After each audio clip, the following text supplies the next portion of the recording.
Well, good morning. You'll excuse my dishevelled look because I've just woken up on this beach. And this is the second last. I'll wake up again tomorrow and then I'm leaving tomorrow. It's been a wonderful stay and I can't wait to come back and actually be able to explore a bit more and not still be burdened with this documentation and this public testimony that for some reason the judiciary of Western Australia handballed over to me while in duress. It's really a staggering realisation that government across the country is outsourcing its own scientific and investigative work to individuals it is then incarcerating and removing, their family from them. It sounds basically exactly the same as what was done to convicts and what was done to Indigenous people, because the idea, and actually I'll go back a little bit. So 2 years ago, tomorrow, the 20th of April 2023, I had a scheduled court date to dispute a violence restraining order. Now, unfortunately, due to already organised work for my business, I wasn't able to make that event. I wasn't able to make that court date. Now, the reason I'm talking now is because basically this started a kind of insane phenomenon to do with this whole thing. Because I couldn't make that appointment, it was assumed by the party who applied the order that I wasn't disputing it. Now, I still was. I just hadn't had time to rebook the dispute. Now, from here, from behind the wall of this order, almost every aspect of my life was continuously attacked. And the vector that they used to attack it was, one, sabotaging my business with their or her historic link to the business, and then this, strangely enough, exposed a massive security risk to probably, I'm guessing, hundreds of thousands of Australian business owners whose entire payment gateway can be shut down by a woman phoning on a phone call without any ID or anything like that, which I thought was crazy. This happened twice. This actually happened before the dispute. But the timeline is all there. So but then the main thing is that the way they used to attack me, in lieu of me organising another dispute, made the dispute itself so complicated that it's taken me almost 7,000 individual pieces of content to try and get this settled. Now, I'm hoping when I win this case that I will be remunerated for that work, because that's a lot of work. And what I was handed with was probably one of the most complicated tasks that I could imagine. And that task, newly emergent because these technologies have not existed,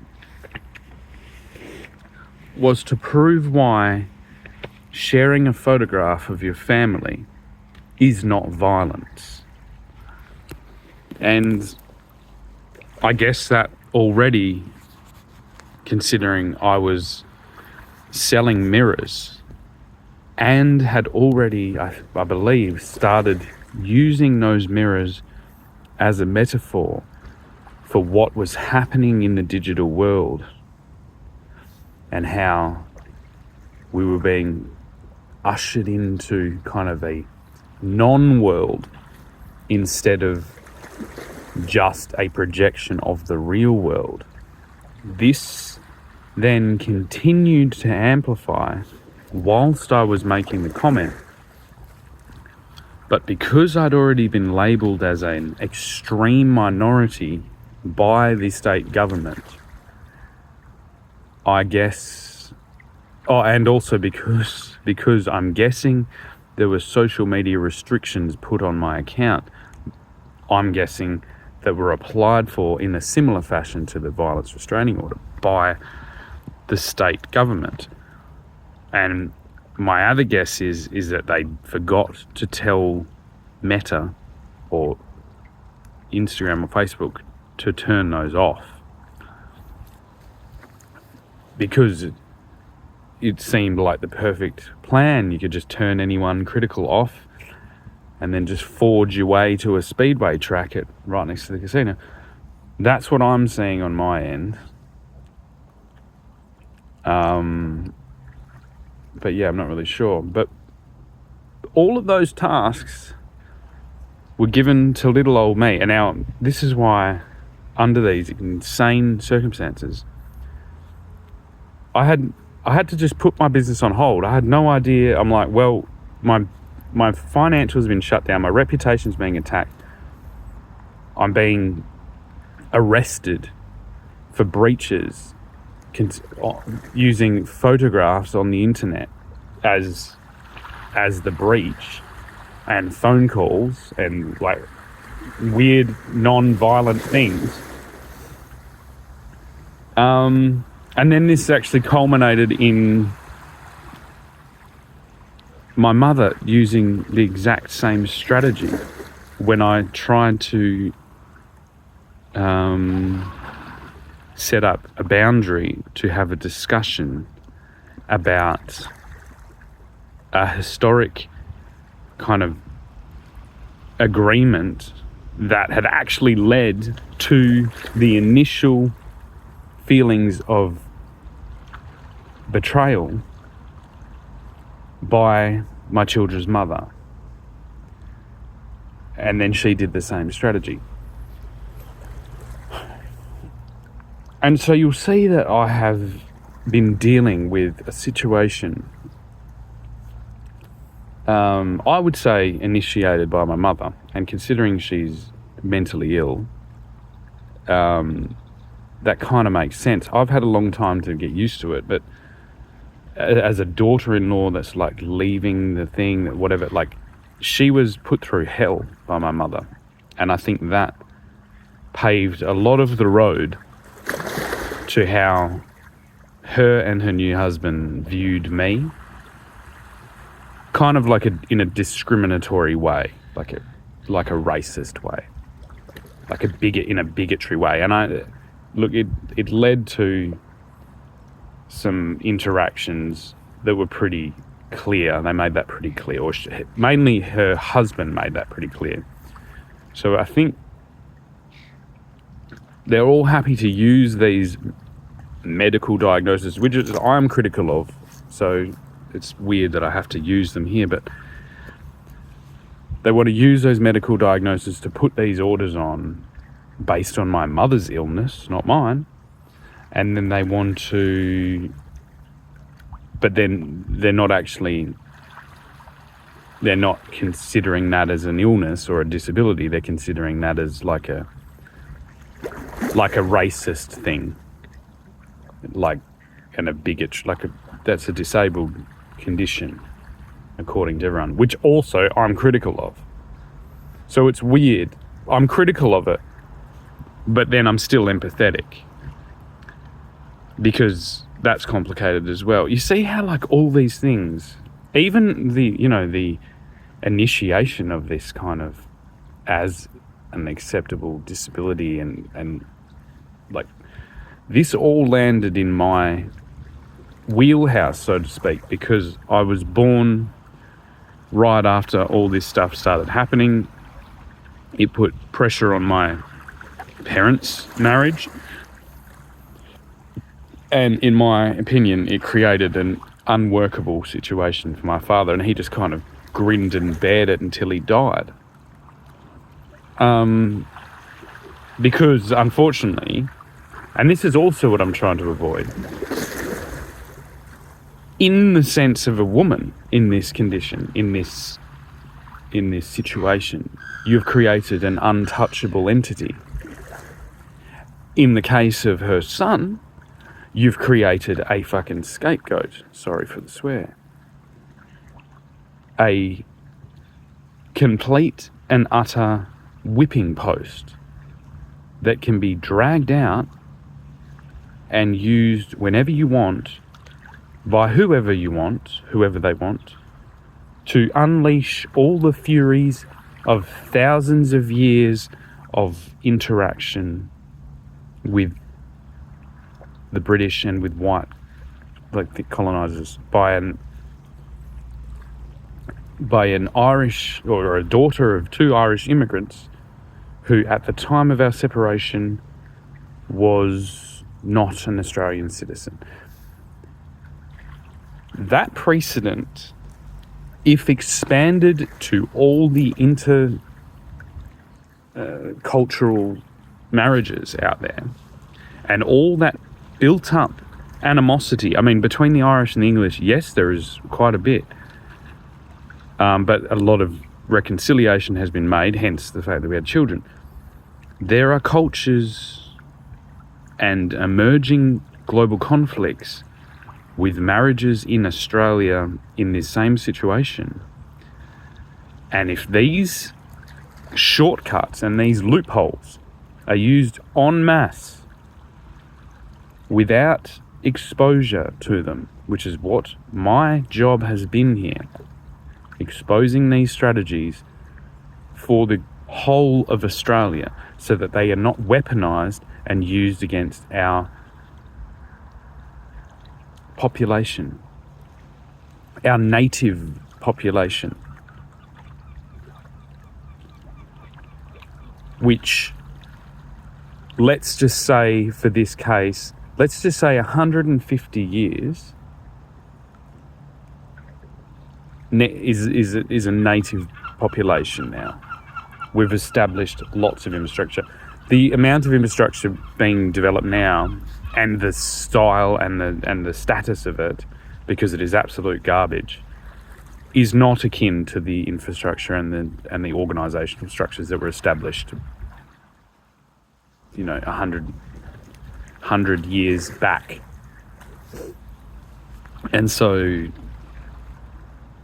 this precedent is just incredibly worrying, and I'm incredibly concerned that despite countless correspondence sent to the head of the state, the WA Labor Party, Roger Cook and Martin Gowan, that this just is a non-issue.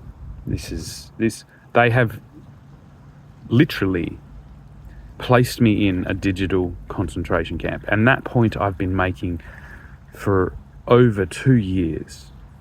And you'll find that just out of a strategy to keep me occupied and not lose focus on my duty that I was, I guess, divinely bestowed with, because perhaps my shoulders had been strengthened enough to bear the weight of that.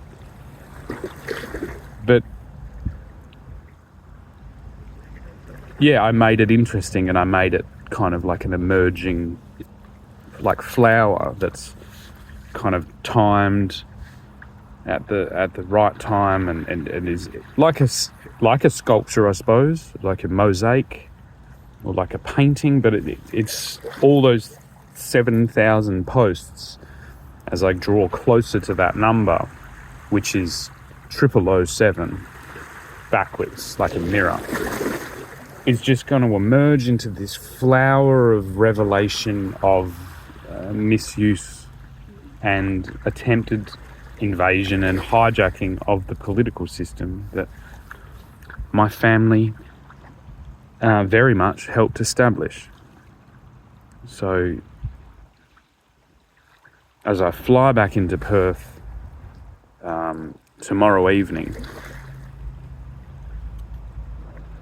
I just want to let all my old Cub Scout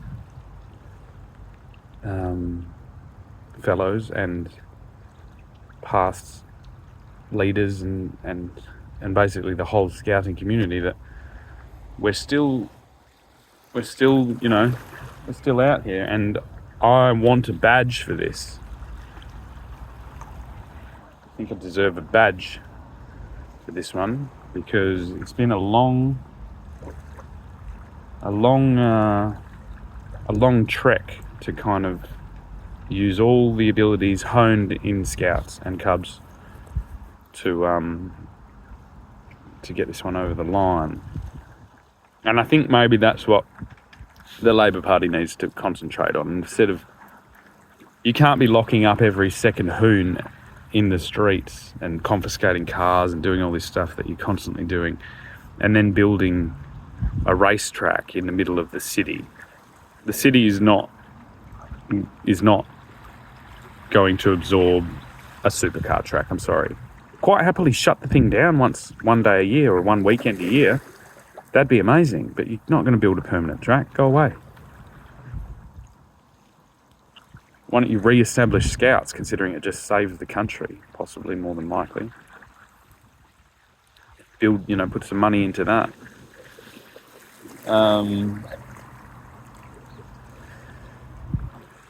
So I hope that this preparation, which is one of the mottos of scouting, is always be prepared. And I'd say I'm well and truly prepared to take this on.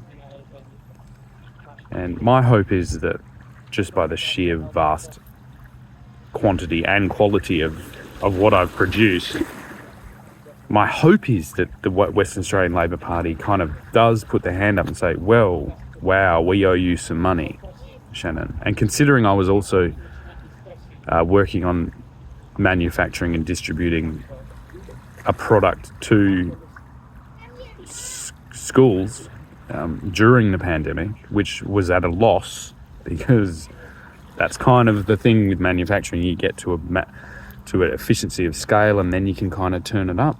That's right where I was when this happened. That's one of the reasons I use scale matters.